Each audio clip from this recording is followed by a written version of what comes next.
Any traveler in search of a hotel has an unspoken checklist before agreeing to stay the night. They need to make sure the price is fair and the linens are clean, of course. It's also important to know if the hotel is located in a safe neighborhood. At the end of the day, all anybody wants is to relax and know they're taken care of. For several decades, guests at the quaint Manor House Motel in Aurora, Colorado were always offered the best possible hospitality. While it wasn't anything fancy, most guests would stay for a day or two and be back on the road in the morning, no worse for the wear. That is, until a horrifying secret about the motel's owner was revealed. There are many things people want when staying at a hotel: a fair price, a safe space to lay their head, a clean room. These were all things Manor House Motel owner Gerald Foos guaranteed when guests stayed at his humble roadside lodge in Aurora, Colorado. But Foos had a dirty secret, and it wasn't revealed until 1980, when he penned a letter to author and reporter Gay Talese. Talese was writing Thy Neighbor's Wife, which explored America's sexual revolution. In this letter, the motel owner claimed to have information that the reporter might be able to use. Though he was initially skeptical of Foos's claim, Talese eventually found an opportunity to use the information. In an article published years later, the dark secrets about the seemingly normal motel owner were revealed to the world. Following their first meeting, Foos allowed his story to be told, and it was a doozy. Though he seemed like an average guy, he was anything but, and Talese was sure to let his readers know. Talese was given his glimpse into this mystery after he first visited the Colorado motel. Foos invited him up to the motel's attic, which he called his laboratory. There, the reporter learned the details of the motel owner's sordid secrets. Foos was a voyeur, he told Talese, and he'd been spying on his guests since he opened the motel using fake vents he placed in the room ceilings. In one instance, the two men watched a couple on a ski trip engage in intercourse.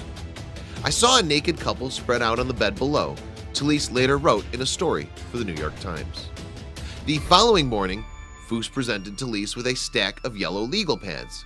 These papers, he claimed, were essential to understanding exactly why he'd been spying on his guests for so many years. I would be up on the platform every night until dawn. It was quite tiring up there, Foos explained of his eerie secret. Then I would write as soon as I got down. I wanted to do it while it was fresh on my mind. And so, the Voyeur's Journal, which contained 15 years worth of ill-begot notes, was written. Despite his actions, Foos insisted that he never saw himself as a peeping Tom. I didn't start this purely for sexual pleasure. Sure, it was part of the deal, but I really wanted to find out what people were like in private, he claimed.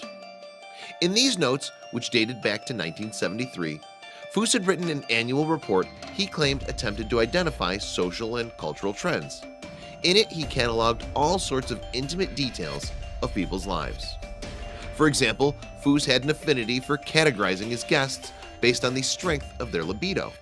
He claimed that 62% of people lived moderately active sexual lives.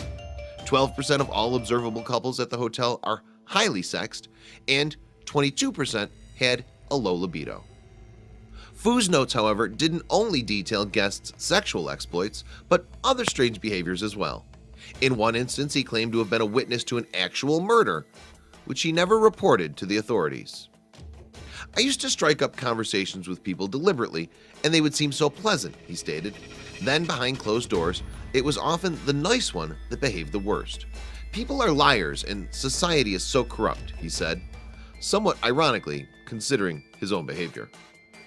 Oddly, Talese never reported any of this to authorities, even though he'd been privy to all of the ongoings at the Manor House Motel.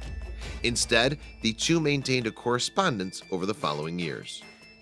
The reporter wasn't the only person who knew about Foos's horrifying voyeurism habits. Donna, Foos' first wife, helped install the vents into the guest rooms. After she passed away in the 1980s, Foos married a woman named Anita, who also helped in the nefarious endeavor. For his part, Foos said he found his wife's willingness to participate in voyeurism strange. Not many women are voyeurs, he once stated. By contrast, all men are voyeurs, about 98% anyway. The other 2% are liars. One question remained, though.